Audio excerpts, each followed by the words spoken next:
Mexico की इंतहाई secure jail के अंदर चक्कर लगाता हुआ ये इंसान कोई आम आदमी नहीं बल्कि दुनिया का सबसे बड़ा और सबसे खतरनाक ड्रग स्मगलर एल चैपो है। और जेल में इसके सेल के अंदर खास किस्म के सीसीटीवी कैमरास इंस्टॉल किए गए थे जिनके जरिए इसके ऊपर हर वक्त नजर रखी जाती थी। इसके सेल के अंदर ना कोई रोशनदान था और ना ही कोई खिड़की, और सिर्फ एक कोने के अंदर एक शावर एरिया बना हुआ था। और मजे की बात यह कि इतनी सिक्योरिटी और नजर रखने के बावजूद भी एल चैपो शावर एरिया की तरफ जाता है और वहां देखते ही देखते गायब हो जाता है। और सिक्योरिटी को जब आधे घंटे के बाद शक हुआ तो वो इसके सेल के अंदर गए, लेकिन दुनिया का सबसे बड़ा ड्रग स्मगलर उस वक्त भाग चुका था। आखिर वो कब और कैसे भागा, आइए एल चैपो की जिंदगी के ऊपर नजर डालते हैं। 1957 में मैक्सिको के एक छोटे से टाउन में बादिरागुआतो में पैदा होने वाले एल चैपो का असल नाम ऑकिन गुज़मैन है, लेकिन बाद में इसने खुद को एल चैपो का नाम दे दिया। उसकी ड्रग ट्रेडिंग की आदत उसे विरासत में मिली थी। उसका बाप जो खुद भी एक छोटा मोटा ड्रग डीलर था, उसने छोटी सी एज में ही एल चैपो को घर से निकाल दिया था। और इसके बाद एल चैपो के पास गुजारा करने के लिए कोई भी रोजगार नहीं था, और ढूंढने पे जब उसे कुछ भी नहीं मिला तो उसने भी ड्रग्स बेचना शुरू कर दिए। सिर्फ 15 साल की उम्र में ही एल चैपो ने खुद ही ड्रग्स उगाना शुरू कर दिए। वो अपने लिए कोई सुनसान एरिया चूज करता और वहां पर मैरोवाना उगाना शुरू कर देता। आहिस्ता आहिस्ता करके उसकी ड्रग डीलिंग इतनी ज्यादा बढ़ने लग गई कि मैक्सिको के बड़े ड्रग डीलर उसे अपने गैंग में लेना चाहते थे। इसके बाद 1970s की दहाई में उसने एल गुआरो पाल्मा नामी एक ग्रुप को ज्वाइन किया, और इस गैंग के अंदर वो ड्रग की स्मगलिंग की निगरानी किया करता था। और वो अपने काम में इतना ज्यादा सख्त था कि जब भी कोई डिलीवरी लेट होती थी या जरा सी भी कोई गलती होने की वजह से वो डीलर को मार देता था। 1980s के दौर में उसने सबसे खतरनाक ड्रग डीलर के गैंग को यानी अल पड्रीनो गलार्डो के गैंग में शामिल हो गया, और ये गैंग उस वक्त मैक्सिको में ड्रग डीलिंग का सबसे बड़ा गैंग था। एल चैपो को इस गैंग में भी ड्रग शिपमेंट और इसकी लॉजिस्टिक और इसकी शिपिंग की जिम्मेदारी दी गई। उसका काम कोलंबिया से मैक्सिको आने वाली ड्रग्स पर नजर रखना था, लेकिन 1989 में गैंग का लीडर एयार्डो भी एजेंसीज के हाथों पकड़ा गया, और इसके बाद गैंग टूट गया। मौके का फायदा उठाते हुए एल चैपो ने अपना खुद का गैंग बनाया जिसे उसने सिनालोवा कार्टेल का नाम दिया। अब अमेरिका में दो रास्तों से ड्रग्स पहुंचाई जाती थी। ज्यादातर ड्रग्स कैरेबियन की तरफ से आती थी और दूसरा रास्ता था मैक्सिकन बॉर्डर्स का। अमेरिकन एजेंसीज ने अपना सारा फोकस कैरेबियन की तरफ रखा हुआ था, और बहुत से ड्रग डीलर्स और गैंग्स पकड़े जा चुके थे। एल चैपो ने इसका फायदा उठाया और डिफरेंट चैनल्स को इस्तेमाल करते हुए यूएसए के अंदर ड्रग्स को पहुंचाने लग गया। वो बहुत सारी ड्रग्स उगाता था जिसमें मेथाम्फेटामिन, हेरोइन, एक्सटेसी, कोकेन और मैरोवाना उसे ज्यादातर प्रॉफिट देती थी। इसीलिए वो इन्हीं ड्रग्स पर ज्यादा फोकस करता, लेकिन ड्रग्स को यूएसए के अंदर पहुंचाना इतना भी ज्यादा आसान नहीं था। A vast criminal organization that sends marijuana, cocaine, methamphetamine, and heroin to the United States and around the world.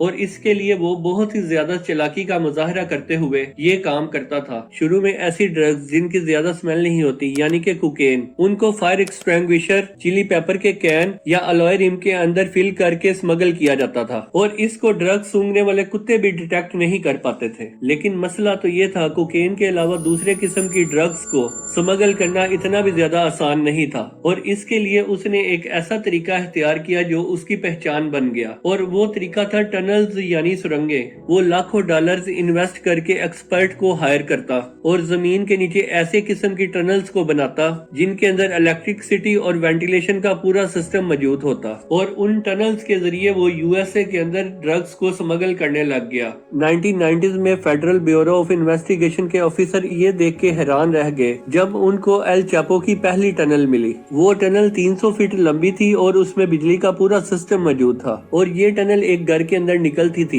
जो एल चैपो का सेफ हाउस होता था, और इमरजेंसी की सूरत में वो इस टनल से भाग भी सकता था। एल चैपो को इस धंधे के सारे रूल मालूम थे, और इसीलिए लाख कोशिश करने के बाद भी वो पकड़ में नहीं आता था। इसके बाद नवंबर 2010 में ओटेमेसा के अंदर एक और टनल भी मिली जिसके अंदर ऐसी ही फैसिलिटीज मौजूद थी जैसे कि पहली टनल्स के अंदर वाकिया थी। Front tire, it has a small energy source here. It can move forward and backward और इसके अलावा जमीन के ऊपर रेल सिस्टम भी नस्ब था, जिसके जरिए टनल बनाने के टाइम पे मलबा और इसके बाद ड्रग्स को ट्रांसफर किया जाता था। 2012 के अंदर टिजुआना में और 2013 में दोबारा ओटे मेसा के अंदर एक और नई टनल भी मिली। उसकी इस महारत को देखते हुए उसके गैंग को किंग्स ऑफ टनल भी कहा जाने लग गया। वो अपनी टनल से इस कदर गहरी बनाता था कि ग्राउंड पेनिट्रेटिंग रडार मशीन भी इसे डिटेक्ट नहीं कर पाती थी और टनल्स की एंट्री को वो चालाकी के साथ छुपाया करता था, जैसा कि बाथरूम, टब या फिर टॉयलेट के नीचे। टनल्स को बनाने से पहले वो जगह को बहुत ही ध्यान के साथ चूज करता था।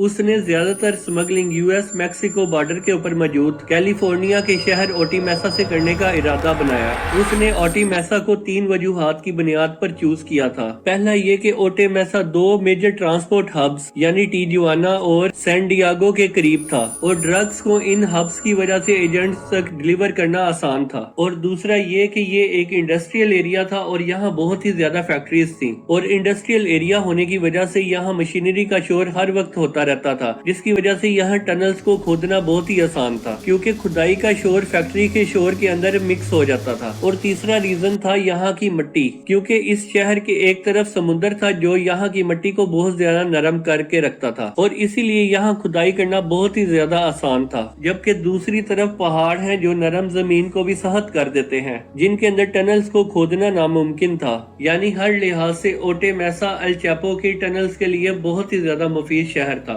9 जून 1993 को एल चैपो को मैक्सिकन अथॉरिटी ने पकड़ लिया और उसको उस वक्त 20 साल कैद की सजा सुनाकर जेल के अंदर डाल दिया गया। लेकिन ये जेल भी उसके लिए उसका ऑफिस बना रहा। वो जेल स्टाफ को रिश्वत देकर अपने लिए हर एक सहूलत हासिल कर लेता था और अपनी बिजनेस मीटिंग भी अरेंज करवा लेता था ताकि उसका काम चलता रहे। 2001 में सुप्रीम कोर्ट ऑफ मैक्सिको ने एक फैसला किया, जिसके बाद यूएसए और मैक्सिको के दरमियान कैदियों के तबादले के प्रोसेस को आसान कर दिया गया। एल चैपो जानता था कि यूएसए के अंदर ड्रग्स की स्मगलिंग की वजह से यूएसए की पुलिस उसे अपने पास बुलाकर अपनी जेल में डाल देगी और फिर वहां से निकलना कभी भी आसान नहीं होगा। और इसके बाद एल चैपो ने पहली बार जेल से भागने का फैसला कर लिया। उसने जेल के गार्ड को $25 लाख की रिश्वत दी और एक लॉन्ड्री बास्केट के अंदर बैठ के भाग निकला। इसके बाद अगले 13 सालों तक उसने टनल्स, ड्रग स्मगलिंग और अपने क्राइम्स की वजह से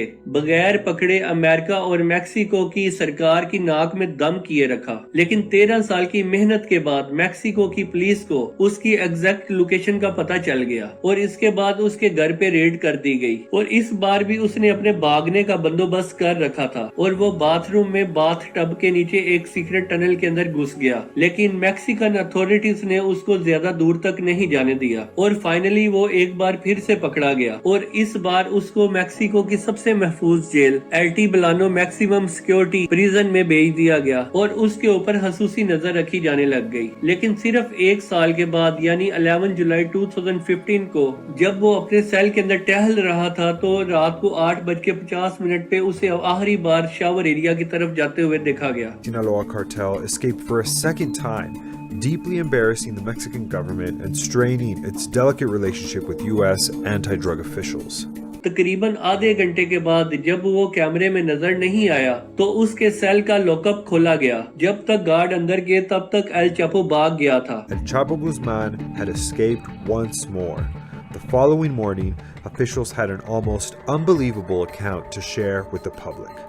उसने बड़ी ही चालाकी से शावर एरिया के गटर को बड़ा करके एक टनल खोदी जो के नीचे बड़ी टनल के साथ कनेक्टेड थी और ये टनल जेल से 1.5 किलोमीटर दूर एक कंस्ट्रक्शन साइट के अंदर जाकर खुलती थी। जमीन से 33 फुट नीचे 5 फुट 7 इंच की ये टनल इतनी बड़ी थी कि इसमें से आसानी से एक इंसान गुजर सकता था। लेकिन इस बार उसकी आजादी ज्यादा लंबी नहीं थी। 8 जनवरी 2016 को लॉस मोचिन्स में मैक्सिकन मरीन्स ने इसके सेफ उस पे दोबारा हमला किया।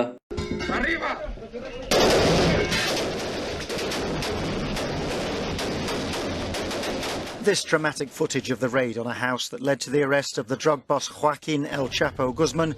और शदीद मज़ाहमत के बाद वो एक बार फिर से पकड़ा गया और इस मर्तबा अमेरिकन सरकार ज्यादा रिस्क नहीं लेना चाहती थी और इसीलिए 2017 को मैक्सिकन सरकार ने एल चैपो को यूएसए के हवाले कर दिया। He's wanted in the United States, and the Mexican government has said it will start formal extradition proceedings. जहां वो सुपर मैक्स प्रिजन कोलोराडो में कैद है और वहां वो अपनी उम्र कैद की सजा काट रहा है, लेकिन हकीकत तो ये है जितनी भी ज्यादा सिक्योरिटी हो, अमेरिकन सरकार को ये डर ही रहता है कि कहीं अल चैपो दोबारा से भाग ना जाए। उम्मीद है फाजी टीवी की ये वीडियो आपको बहुत ही ज्यादा पसंद आएगी और आपके प्यार भरे कमेंट्स का हमें इंतजार रहता है। जज़ाकल्लाह।